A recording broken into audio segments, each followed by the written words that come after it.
ಕಂಪನಿಯ ಒಂದು ಹೆಸರು ಹೇಳ್ಕೊಂಡು ರೌಡಿಗಳನ್ನ ಬಿಡ್ತಾರೆ, ಬಾಡಿ ಬಿಲ್ಡರ್ನ ಬಿಡ್ತಾರೆ, ಮನೆ ಹತ್ರ ಹೋಗಿ ಗಲಾಟೆ ಮಾಡ್ತಾರೆ, ದಬ್ಬಾಳಿಕೆ ಮಾಡ್ತಾರೆ, ಮನೆ ಸಾಮಾನ ಬೀದಿಗೆ ಎಸಿತಾರೆ, ಮನೆನ ಜಪ್ತಿ ಮಾಡ್ತೀವಿ ಅಂತಾರೆ, ಮಾರಾಟ ಮಾಡ್ತೀವಿ ಅಂತ ಹೇಳ್ತಾರೆ. ಈ ರೀತಿ ಅಧಿಕಾರ ಯಾರು ಕೊಟ್ರು? RBI. ಇದಕ್ಕೆಲ್ಲ ಮೈಕ್ರೋ ಫೈನಾನ್ಸೇ ಕಾರಣ. ಒಂದು ಮಾನವೀಯತೆಯನ್ನು ಬಿಟ್ಟು ತನ್ನ ಸಾಲ ವಸೂಲಿ ಮಾಡ್ತಾ ಇದೆ. ಮಾಡ್ಲಿ,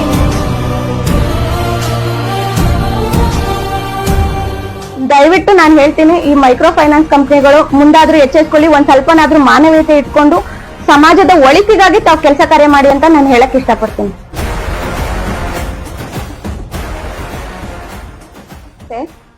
ತಮ್ಮೆಲ್ಲರ ತನುಜಾ ಮಹೇಶ್ ಮಾತಾಡೋದು, ಮೈಸೂರು ವಕೀಲೆ. ಈ ದಿನ ನಾನು ತಮ್ಮ ಮುಂದೆ ಬಂದಿರೋ ವಿಚಾರ ಏನಂತ, ಮೈಕ್ರೋ ಫೈನಾನ್ಸ್ ಒಂದು ಒಳ್ಳೇದೇ. ಯಾವ ರೀತಿ ಅಂದ್ರೆ, ಈಗ ಏನಿದ್ದಾರೆ ನಮ್ಮ ಮಿಡಲ್ ಕ್ಲಾಸ್ ಜನಗಳಿಗೆ ಮತ್ತೆ ಬಡವರಿಗೆ ಒಂದು ಸಾಲವನ್ನು ಒದಗಿಸುವಂತ ಒಂದು ಕಂಪನಿ ಆಗಿದೆ. ಯಾಕೆಂದ್ರೆ ರಾಷ್ಟ್ರೀಕೃತ ಬ್ಯಾಂಕ್ ಹೋದಾಗ ಅಲ್ಲಿ ಜಾಸ್ತಿ ಭದ್ರತೆ ಕೇಳ್ತದೆ. ಅಲ್ಲಿ ಏನಿದ್ದಾರೆ ಭದ್ರತೆ ಮತ್ತೆ ಸೂಕ್ತವಾದ ಒಂದು ಇನ್ಕಮ್ ಕೆಪಾಸಿಟಿ ಯಾರಿಗೆ ಹೆಚ್ಚಾಗಿರುತ್ತೆ ಅಂತವ್ರಿಗೆ ಮಾತ್ರ ಸಾಲನ ಕೊಡ್ತದೆ. ಆದ್ರೆ ಈ ಮೈಕ್ರೋ ಫೈನಾನ್ಸ್ ಏನಾಗಿದೆ, ಬಡವ್ರಿಗೂ ಸಾಲ ಕೊಡುತ್ತೆ, ಮತ್ತೆ ಇನ್ನು ಒಂದು ಮಧ್ಯಮ ವರ್ಗದವರು ಸಹ ಸುಲಭವಾಗಿ ಸಾಲನ ತಗೋಬಹುದು.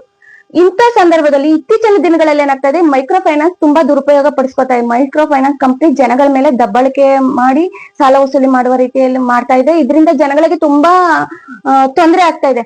ಯಾವ ರೀತಿ ಅಂತ ಹೇಳಿದ್ರೆ, ಮೈಕ್ರೋ ಫೈನಾನ್ಸ್ ಅಲ್ಲಿ ಮಹಿಳೆಯರಾಗಿರ್ಬೋದು, ಯುವಕರಾಗಿರ್ಬೋದು ಸಾಲ ತಗೊಳ್ತಾರೆ. ಈ ಸಾಲ ತಗೊಂಡಿರೋದನ್ನ ಯುವಕರು ಏನ್ ಮಾಡ್ತಾ ಇದಾರೆ, ತಮ್ಮ ದುಶ್ಚಟಗಳಿಗೆ ಬಳಕೆ ಮಾಡ್ಕೋತಾ ಇದ್ದಾರೆ. ಯಾವ ರೀತಿ ಅಂದ್ರೆ ಕುಡಿಯಕ್ ಇರ್ಬೋದು, ಮತ್ತೆ ಜೂಜಾಡಕ್ ಇರ್ಬೋದು, ಮತ್ತಿತರ ದುಶ್ಚಟಗಳಿಗೆ ಆ ಹಣವನ್ನು ಬಳಕೆ ಮಾಡ್ಕೊಂಡು ಅದನ್ನ ಕಟ್ಟಕ್ಕಾಗ್ದಾನೆ ಊರ್ ಬಿಟ್ಟು ಹೋಗೋದಿರ್ಬೋದು, ಮತ್ತೆ ಪ್ರಾಣನ್ ಕಳ್ಕೊಳ್ಳೋ ರೀತಿಯಲ್ಲಿ ಬಂದಿದೆ. ಅದಲ್ದೇನೆ ಈಗ ಮೈಕ್ರೋ ಫೈನಾನ್ಸ್ ಏನಿದೆ, ಈ ಮೈಕ್ರೋ ಫೈನಾನ್ಸ್ ಮಹಿಳೆಯರಿಗೆ ಸಾಲ ಕೊಡುವಂತ ಸಂದರ್ಭದಲ್ಲಿ ಅವರಿಗೆ ಈ ಸಾಲನ ತೀರ್ಸಕ್ಕೆ ಕೆಪಾಸಿಟಿ ಇದೆಯಾ ಅಂತ ನೋಡೋದು ಸೌಜನ್ಯವೂ ಸಹ ಇಲ್ಲ. ಅವರಿಗೆ ಸಾಲ ಕೊಟ್ಬಿಡ್ತಾರೆ. ಸಾಲ ಕೊಟ್ಟು 1 ತಿಂಗಳು ಕಟ್ಟಿಲ್ಲ ಅಂದ್ರೆ ಮನೆ ಹತ್ರ ಹೋಗ್ತಾರೆ. ಮನೆ ಹತ್ರ ಯಾರು ಹೋಗ್ತಾರೆ?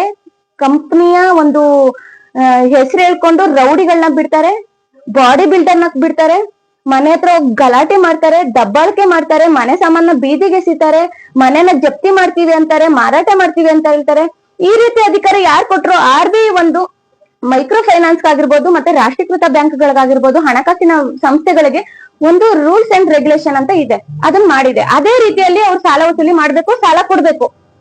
ಸೊ ಇವ್ರು ಯಾವ ರೀತಿ ಸಾಲ ವಸೂಲಿ ಮಾಡ್ತಾ ಇದ್ದಾರೆ? 1 ತಿಂಗಳು ಕಟ್ಟಿಲ್ಲ ಅಂತ ಹೇಳಿದ್ರೆ ಇಷ್ಟೆಲ್ಲಾ ಪ್ರೊಸೀಜರ್ ಮಾಡ್ತಾರೆ. ಇದಕ್ಕೆ ಹೆದ್ರಿ ನಮ್ಮ ಮಹಿಳೆಯರಾಗಿರ್ಬೋದು, ಸಾಲ ತಕೊಂಡಂತ ವ್ಯಕ್ತಿಗಳು ಹೆದ್ರಿ ಸೂಸೈಡ್ ಮಾಡ್ಕೋತಿದ್ದಾರೆ. ತಾವು ಬೆಳೆದು ಬಾಳಿದಂತ ಮನೆಗಳನ್ನ ಊರನ್ನ ಬಿಟ್ಟು ಸಾಯ್ತಾ ಇದ್ದಾರೆ.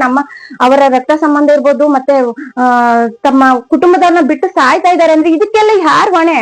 ಇದಕ್ಕೆಲ್ಲ ಮೈಕ್ರೋ ಫೈನಾನ್ಸೇ ಕಾರಣ. ಒಂದು ಮಾನವೀಯತೆಯನ್ನು ಬಿಟ್ಟು ತನ್ನ ಸಾಲ ವಸೂಲಿ ಮಾಡ್ತಾ ಇದೆ. ಮಾಡ್ಲಿ, ಸಾಲ ವಸೂಲಿ ಕಾನೂನು ರೀತಿ ಕೊಟ್ಟಿದ್ದೀರಾ ಅಂದ್ರೆ ಕಾನೂನು ರೀತಿ ವಸೂಲಿ ಮಾಡಿ. ಅಕಸ್ಮಾತ್ ಬ್ಯಾಂಕ್ ಎಂಪ್ಲಾಯಿ ಹೋಗಿ ವಸೂಲಿ ಮಾಡ್ಬೇಕಂದ್ರೆ ಅವ್ರ ಹತ್ರ ID ಕಾರ್ಡ್ ಇರ್ಬೇಕು, ಮತ್ತೆ ಮೈಕ್ರೋ ಫೈನಾನ್ಸ್ ನೋಂದಣಿ ಆಗಿರ್ಬೇಕು. ಇದೆಲ್ಲ ಇಟ್ಕೊಂಡು ಅಕಸ್ಮಾತ್ ಅವ್ರ ಕರೆನ ಸ್ವೀಕರಿಸಿಲ್ಲ ಅಂತ ಹೇಳಿದಂತ ಸಂದರ್ಭದಲ್ಲಿ ಮನೆಗೆ ಹೋಗ್ಲೇಬೇಕಾಗುತ್ತೆ. ಹೋಗಿ ಕೇಳಿ, ಏನಕ್ಕೆ ಕಟ್ಟಿಲ್ಲ ಅಂತ ಕೇಳಿ, ಅದಕ್ಕೆ ಏನ್ ಉತ್ತರ ಬರುತ್ತೆ ಅದಕ್ಕೆ ನೀವು ಬಂದು ಬ್ಯಾಂಕ್ ಅಲ್ಲಿ ಯಾವ ರೀತಿ ಕಾನೂನು ರೀತಿ ಪ್ರತಿಕ್ರಿಯೆ ಮಾಡ್ಬೇಕು ಆ ರೀತಿ ಮಾಡ್ಬೇಕೆ ಹೊರತು ನೀವು ದಬ್ಬಾಳಿಕೆ ಮಾಡಿ ಮತ್ತೊಂದ್ ಮಾಡಿ ಅವ್ರಿಗೆ ಹೊಡೆದು ಬಡ್ದು ಮನೆ ಸಾಮಾನೆಲ್ಲ ಆಚೆಗೆಸ್ತು ಈ ರೀತಿ ಸಾಲ ವಸೂಲಿ ಮಾಡೋದು ನಿಜಕ್ಕೂ ಕಾನೂನು ವಿರುದ್ಧವಾಗಿದೆ ಮತ್ತು RBI ನ ರೂಲ್ಸ್ ರೆಗ್ಯುಲೇಷನ್ಗೆ ವಿರುದ್ಧವಾಗಿದೆ. ಮತ್ತೆ ಇನ್ನೊಂದ್ ಏನ್ ಹೇಳ್ತೀನಿ ಅಂತ ಹೇಳಿದ್ರೆ, ನೀವೇನಾದ್ರೂ ಮೈಕ್ರೋ ಫೈನಾನ್ಸ್ ಕಾನೂನು ವಸೂಲಿ ಹಣವನ್ನು ಕೊಟ್ಟಂತ ಸಾಲವನ್ನು ವಸೂಲಿ ಮಾಡ್ಬೇಕಂತ ಹೇಳಿದ್ರೆ ನೀವು ನ್ಯಾಯಾಲಯದಲ್ಲಿ ದಾವೆ ಹೊಡಿ, ನೋಟಿಸ್ ಕೊಡಿ. ಮತ್ತೆ ನ್ಯಾಯಾಲಯದಲ್ಲೂ ಅಷ್ಟೇ ಪ್ರತಿಯೊಂದು ಮೈಕ್ರೋ ಫೈನಾನ್ಸ್ ಏನ್ ದಾವೆ ಹೂಡ್ತೀರಾ ಅದಕ್ಕೆ ಬಡ್ಡಿ ಸಹಿತವಾಗಿ ನಿಮ್ಗೆ ನೀವು ಕೊಟ್ಟಿರೋ ಸಾಲ ಕಾನೂನುಬದ್ಧವಾಗಿದೆ ಅಂದ್ರೆ ಬಡ್ಡಿ ಸಹಿತವಾಗಿ ತೀರ್ಪು ನೀಡ್ತದೆ. ಅದು ಆ ರೀತಿ ವಸೂಲಿ ಮಾಡಿ.